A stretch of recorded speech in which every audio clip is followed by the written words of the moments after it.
Hey guys, this is EG Magnum. This is my video guide for Juggernaut. I'm going to try to go over anything and everything I can think of about him. If I miss anything, let me know. So first thing, I use Lariat in combination with his other abilities to maximize his DPS. On other builds, I see that people are using Stride. Instead of this, I only use Stride as a movement ability, and for other guys that I see Lariat being used, I don't see a rotation. And with the Lariat build, rotation is key, in my opinion, for maximizing his DPS. Also, his tankiness. He has 4 invulns, his slot 2, the active invuln ability, the invuln on defeat from that same ability, and if you have a invuln on medkit. So the medkit is just on its cooldown. The invuln on defeat has a 3-minute cooldown. Though it is not as good in raids, because you don't want to be defeated in the first place, you can be a little bit more reckless with it. The active on it has a 20-second cooldown, and the invuln on your slot 2 has a 30-second cooldown. Okay, so now about the gear. I'm going to go over this slot 1, slot 2, slot 5, his artifacts, medallions, and insignias that you can use in various situations. I'm not going to talk about all the items that you can use, because really you should use the best that you have at the time. The best in slot is what I've picked for the build that he has on in the build itself.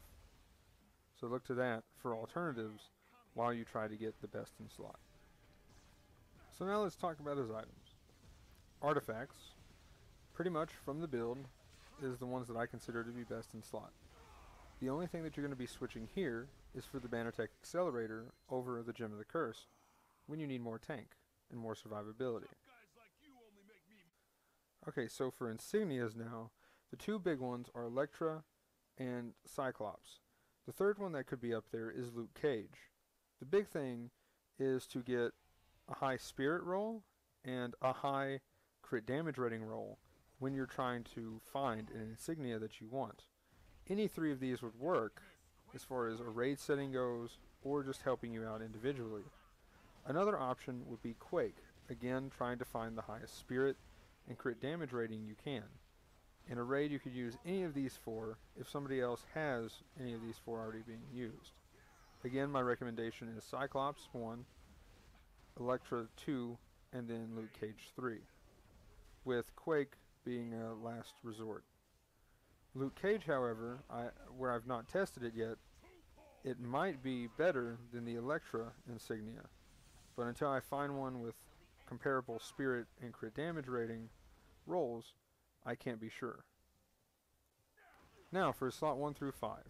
His uniques are really good, but in combination of switching out 2 of his uniques, you can actually increase your DPS and overall build strength from switching out his slot 1 and his slot 2, or his slot 1 and his slot 5. Okay, now for the slot 1. You can use his slot 1, but that's just till you find either an Overseer's Mace or a Fragment of Twilight. You can also craft these.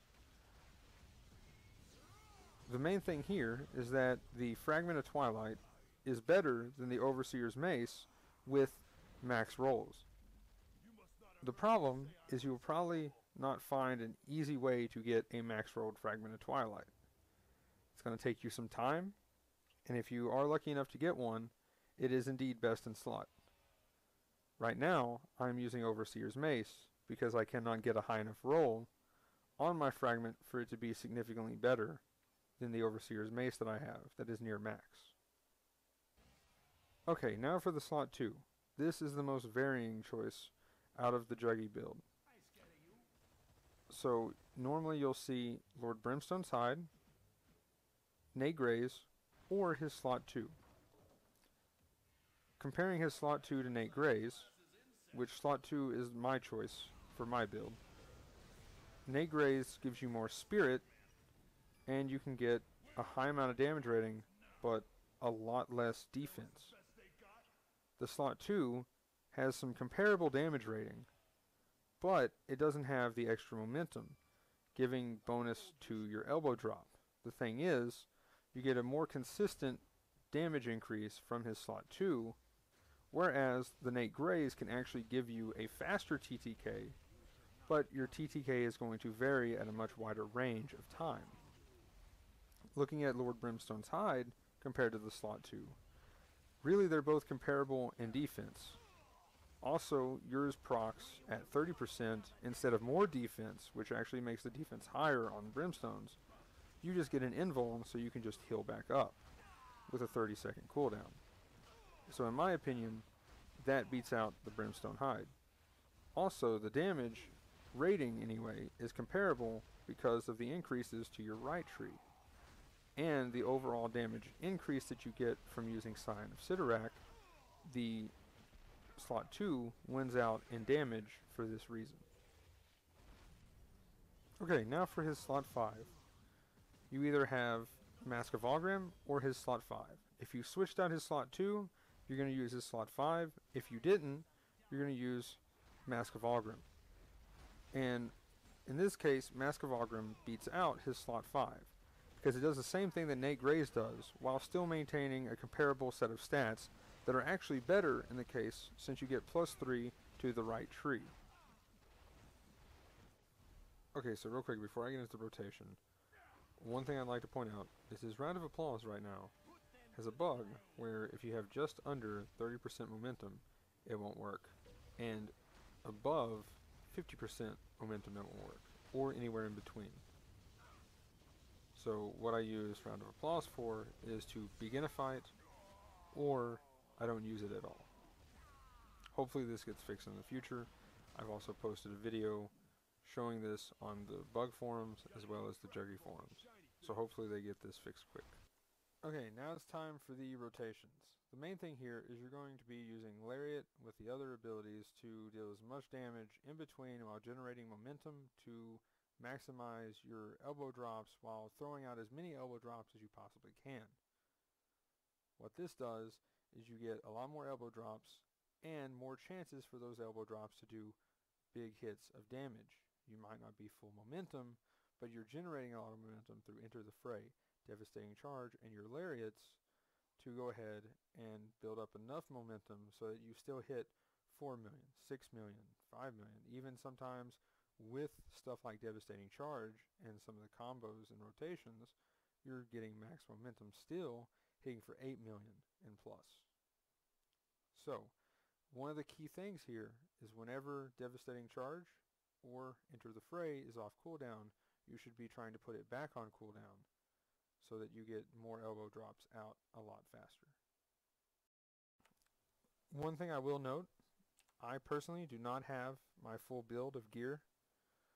I'm still looking for a circlet, still looking for a good Red Skull medallion. I need to get that perfect rolled fragment. That's probably not going to happen. And now that they've redone the insignias, I need to get a better insignia. So I need that 100 spirit and crit damage rating, 1000 crit damage rating. So I'm not even maxed out Juggy yet, and I'm getting good times. So I really like this build. It's a lot of fun, and that's why I use it. Okay, so here's your first rotation. Lariat, Enter the Fray, Lariat, elbow drop. Now the other version of this is Lariat, Lariat, Enter the Fray, Lariat, Lariat, elbow drop.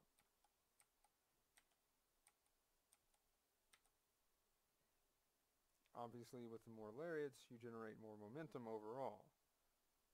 But you got to figure out where your cooldown's set to decide which of those you're going to use. The next rotation is Lariat, Devastating Charge, Lariat, elbow drop. Just tap the Devastating Charge, and there you go. The other version, depending on where your cooldowns are, is just one Lariat, Devastating Charge, elbow drop.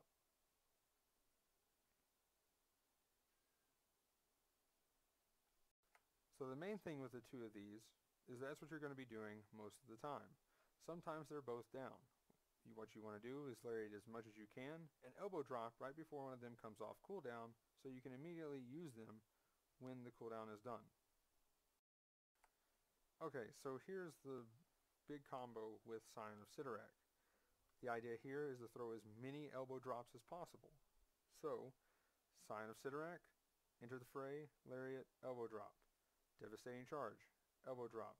Your enter the fray should be back or close to back, so that either you do a lariat, enter the fray, so that it procs the 30%, so you have that dot going, and then you do an elbow drop, and then go into your sig at that point. Otherwise, you would go ahead and drop your enter the fray, lariat again, elbow drop, and then enter your sig. So here it goes.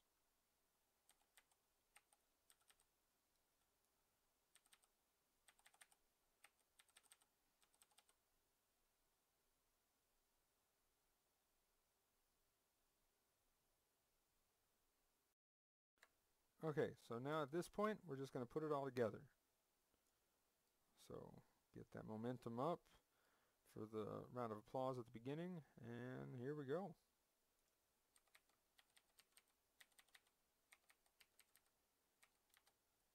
Scion at the beginning, keep going through the rotation, you go into sig.